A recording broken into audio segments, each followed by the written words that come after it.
Un saludo afectuoso y cariñoso para todos y todas, como decimos nosotros, gracia y paz. Gracia y paz para nuestros amigos y nuestros hermanos. El día de hoy vamos a tocar un tema muy importante de este ciclo de temas que tienen que ver con nuestra declaración de fe, un tema primordial, el cual tiene relación con las escrituras, las sagradas escrituras. Las sagradas escrituras, también como nosotros les conocemos los cristianos, como la Biblia. La Biblia es un compendio de 66 libros inspirados por el Espíritu Santo, que los cristianos evangélicos y protestantes creemos que son esos los libros inspirados. Hay otros grupos religiosos cristianos, como los coptos, que dicen que son 88 libros los inspirados del canon bíblico. Los católicos, los ortodoxos, sostienen que son 77. Pero a la luz de la divinidad, nosotros, por la interpretación divina y bíblica, creemos que son estos. La interpretación de la Biblia y de las Sagradas Escrituras consideramos nosotros que es en Jesucristo, en su vida, en sus enseñanzas, en sus registros, en todo lo que Él vivió. Él es el mayor intérprete de las Sagradas Escrituras y quien pudo lograr hacer la voluntad suprema de nuestro Padre Celestial. La interpretación bíblica, tenemos que dentro de ella existen muchas corrientes hoy en día. Entre algunas de ellas tenemos la corriente preterista, la corriente historicista, la mirada futurista y también una visión dispensacionalista. Pero nosotros, como cristianos, consideramos que es en Cristo Jesús donde encontramos la verdadera interpretación. Cristo no entra en este juego, ni siquiera en su época, donde existían 4 corrientes muy marcadas como los esenios, los fariseos, los saduceos y los celotes. Él no entra en este juego, ni se inclina a ninguna de estas miradas, ni se deja manipular por ellas, sino que él no solamente interpreta bien las escrituras, sino que la vive. En este mensaje nosotros queremos invitarte a que tú puedas vivir las escrituras, aprenderlas. Quiero leer el siguiente versículo para dejar a nuestro pastor Manuel, para que pueda ahondar más profundamente en este tema. Y este versículo lo encontramos en segunda de Timoteo 3, versos 16 y 17, y dice: toda la escritura es inspirada por Dios y útil para enseñar, para redarguir, para corregir, para instruir en justicia, a fin de que el hombre de Dios sea perfecto, enteramente preparado para toda buena obra. Pastor Manuel, queremos invitarlo, no sin antes poder pedir al Señor que nos dirija en este mensaje. Para eso vamos a orar. Amén. Querido Padre Celestial, Señor, tú sabemos lo importante que es para nosotros, los cristianos, conocer tu Sagrada Escritura, lo que tú dejaste, tu inspiración para que nosotros nos pudiéramos guiar por ella, Señor.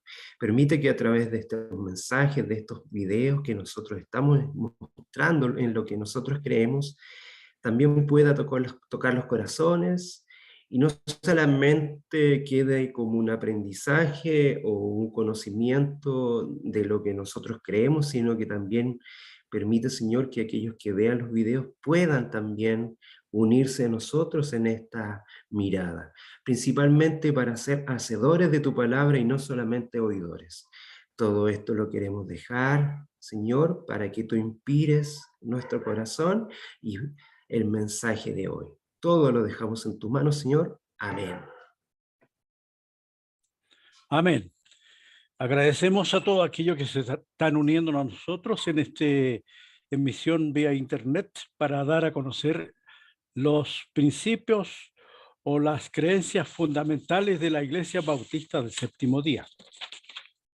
Entre ellos, le llamamos nosotros la declaración de fe de la Iglesia Bautista del Séptimo Día, en el punto 4, donde decimos Creemos que toda la Biblia es la palabra inspirada por Dios y es nuestra autoridad final en asuntos de fe y práctica cristiana. Creemos que Jesucristo es en su vida y enseñanza, como registrados en la Biblia, es el intérprete supremo de la voluntad de Dios para la humanidad. Entre ellos vamos a destacar algunos puntos. Le vamos a llamar aquí las Sagradas Escrituras. Algunos la denominan Biblia, otros Santa Biblia, otros Sagrada Biblia, otros le llaman el Libro Santo, otros le llaman la Palabra de Dios. Y yo lo voy a señalar aquí en mis apreciaciones como la Sagrada Escritura.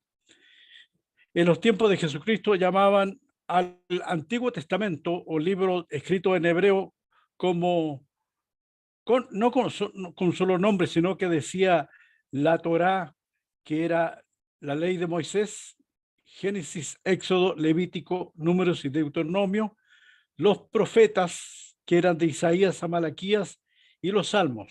Y justamente en una ocasión, Jesucristo hablándole a sus discípulos cuando había resucitado en Lucas 24:44, les dijo: estas son las palabras que yo os hablé estando aún con vosotros, que era necesario que se cumpliese todo lo que estaba escrito en la ley de Moisés.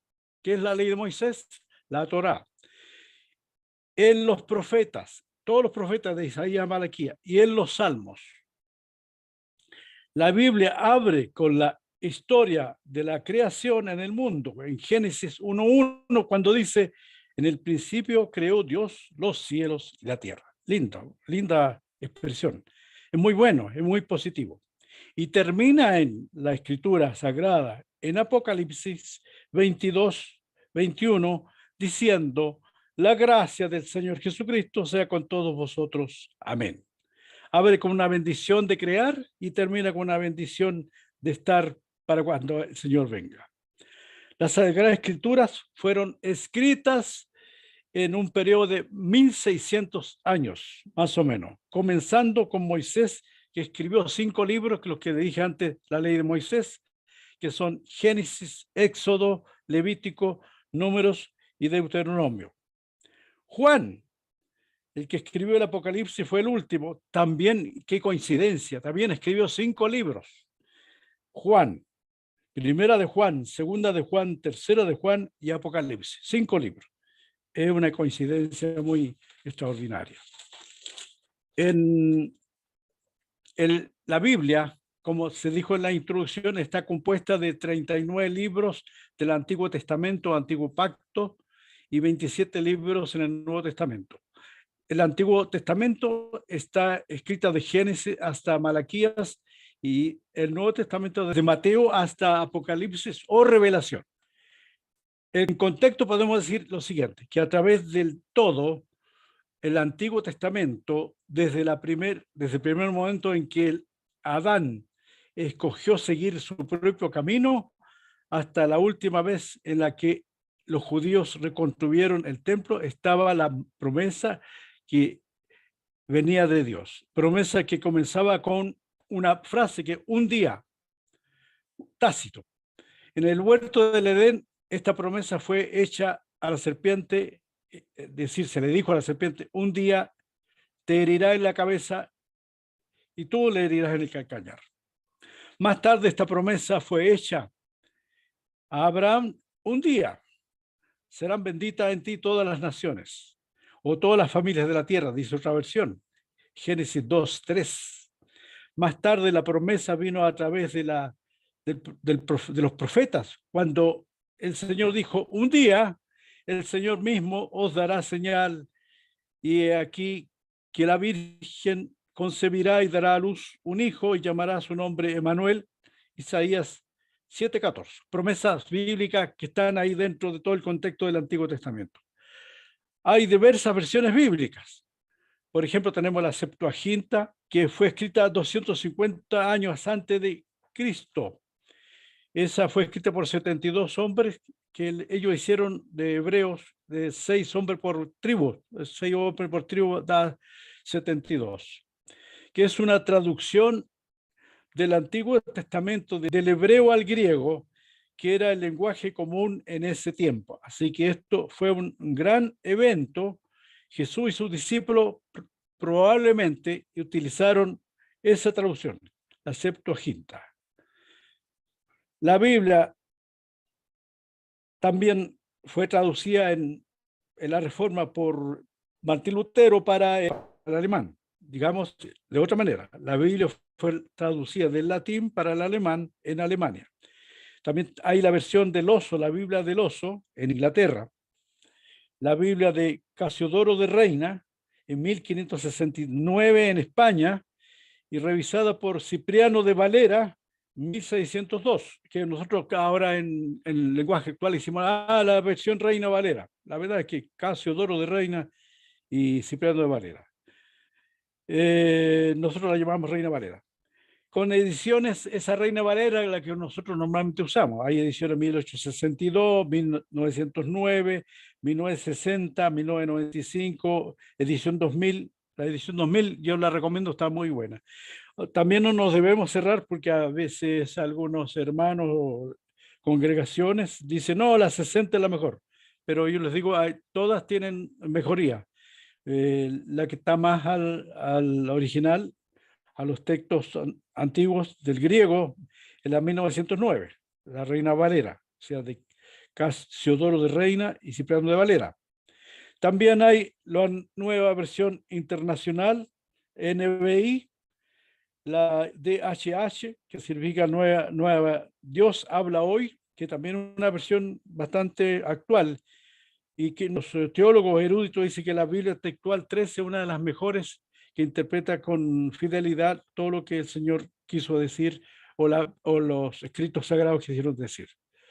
Además de eso, hay algunos libros apócrifos que también han sido mencionados, que ahí hay una variedad de números de 9 y 15, y algunas Biblias católicas lo usan esos libros apócrifos porque no están considerados en el canon, no están considerados en el canon bíblico, tradicional o protestante, excepto en algunas versiones católicas, tal vez ortodoxas.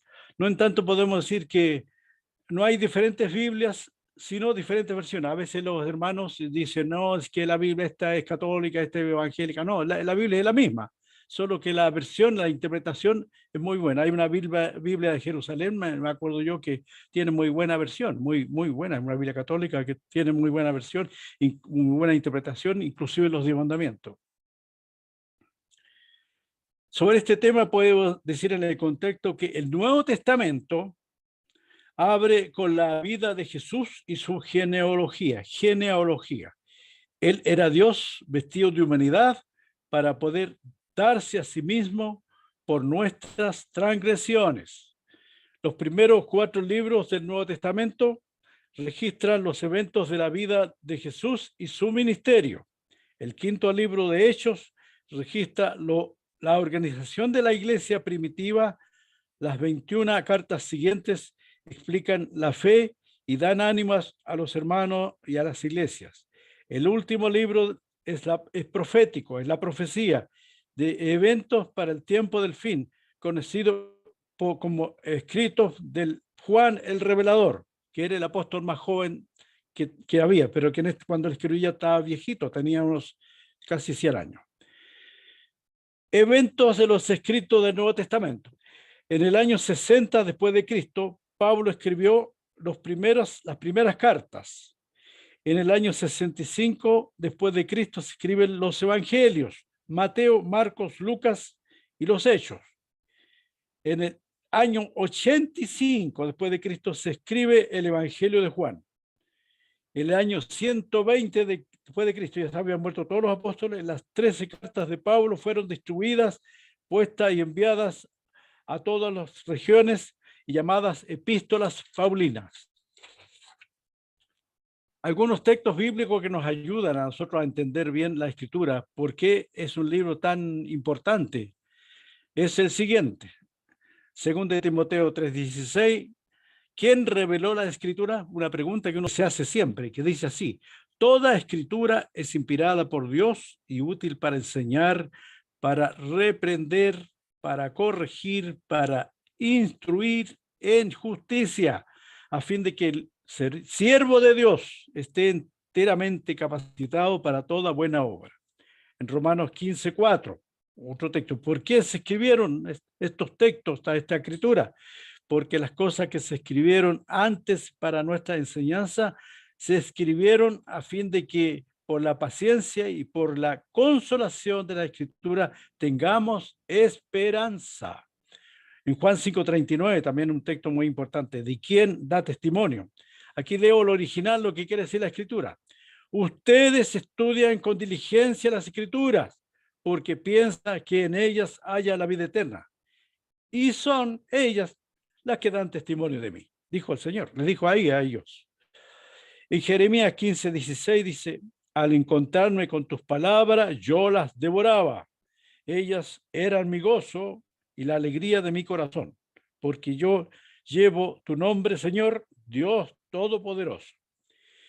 Y finalmente, un detalle importante, ¿por qué se divide en capítulos, versículos? Eso explica de la siguiente manera. En el siglo XIII, Stephen Langton era un rector de la Universidad de París y dividió la Vulgata Latina en capítulos. La dividió en capítulos, en sectores, en temas. Y otro francés también, en 1551, Roberto Etienne, era un impresor, la subdividió en versículos. O sea, se fue dividiendo primero en capítulos, después en versículos. Imagínense cómo diría uno antes, decir, ¿cómo halló Juan 3:16? Porque de tal manera, tendré que revisar todo el Nuevo Testamento. Pero esto facilita mucho para nosotros interpretar la Escritura y leerla en capítulos y versículos. Y a veces hay problemas también en las traducciones. Por ejemplo, diría yo, de cierto te digo hoy, estarás conmigo en el paraíso. Y ahí hay problemas porque algunas iglesias le interpretan de una manera y otros de otra manera. Otros dicen, de cierto te digo, hoy estarás conmigo en el paraíso, que no corresponde a lo que decía el autor. Al final, podemos decir que hay mucha información en las páginas de las Sagradas Escrituras, muchos datos y cifras, muchos detalles e historias. No está escrita como una novela. En lugar de eso, muestras de vida tomadas de personas que se conectaron con Dios y Dios con ellos. Es el Espíritu de Dios que nos habla a través de ella. En ella está la mano de Dios, en ella está su mano extendida. Fue escrita para que pueda haber una conexión entre nosotros y Dios. Fue escrita para que podamos saber hasta dónde llega Dios, para que podamos creer en Él. Fue escrita para que podamos conocerlo. Abra la Biblia y cuando lo hagas, abre tu corazón. Digo yo también, abro mi corazón. Y permita que Dios te hable a través de su plan de redención mostrado en las Sagradas Escrituras. Es, por lo tanto, relevante para nuestras vidas hoy, todo lo que hemos explicado en esta tarde. Así que, hermanos, no es un libro cualquiera, es un libro muy importante, tiene bastante base arqueológica que se ha descubierto a través incluso de la ciencia para decir que los textos que están escritos son los reales, son los que están aquí. Así que yo deseo que el Señor les bendiga a todos y haya entendido que nuestro principio de la Sagrada Escritura es importante. Como decía Martín Lutero en cierta época, solo escritura o solo escritura, que es muy importante para nosotros también. Que el Señor les bendiga a todos, mi deseo y oración. Amén, pastor. Muchas gracias por este hermoso mensaje, Pastor Marambio. Quiero leer también en el libro de Hebreos, en el primer capítulo, los primeros 2 versos, dice: Dios, habiendo hablado muchas veces y de muchas maneras en otro tiempo a los padres por los profetas, y en estos últimos días nos ha hablado por el Hijo, a quien constituyó heredero de todo y por quien asimismo hizo el universo. Un gran mensaje, pastor. La verdad que las escrituras son las que nos dan la inspiración divina y las que nos permiten aprender más y más a tener una relación con nuestro Señor. Un libro interesante también es el libro de Isaías. Está compuesto por 66 libros y es como un mini resumen de la escritura. El Claro. libro de Job también, un tremendo libro que dicen que es una recopilación de Moisés y que ya era conocido en el mundo antiguo. Tantas cosas que podemos encontrar de la Biblia. Otro de las interpretaciones, digamos, de las traducciones bien buenas que existen, es la del Rey Jacobo o King James, que también es extraordinaria. Pastor, quiero invitarlo a que usted mismo pueda terminar con una oración para que este mensaje pueda tocar los corazones y nos invite a todos a poder aprender, a estudiar y a conocer aún más de la Biblia. Ya, vamos a orar entonces. Señor nuestro Dios, ante su presencia dirigimos nuestras oraciones, súplicas para pedirle, Señor, primero perdón por nuestras faltas que hayamos cometido, pedirle, Señor, que nos cuide, nos guarde, guarde nuestras familias, que la escritura que hemos mencionado, la Sagrada Escritura que usamos como revelación de su palabra, como su lenguaje al ser humano, pueda llegar a nuestros corazones, atesorándola en nuestro corazón para que podamos entender mejor cuál es tu destino para la vida humana y que está escrito en ella. En tu nombre te agradecemos todos. Amén y amén.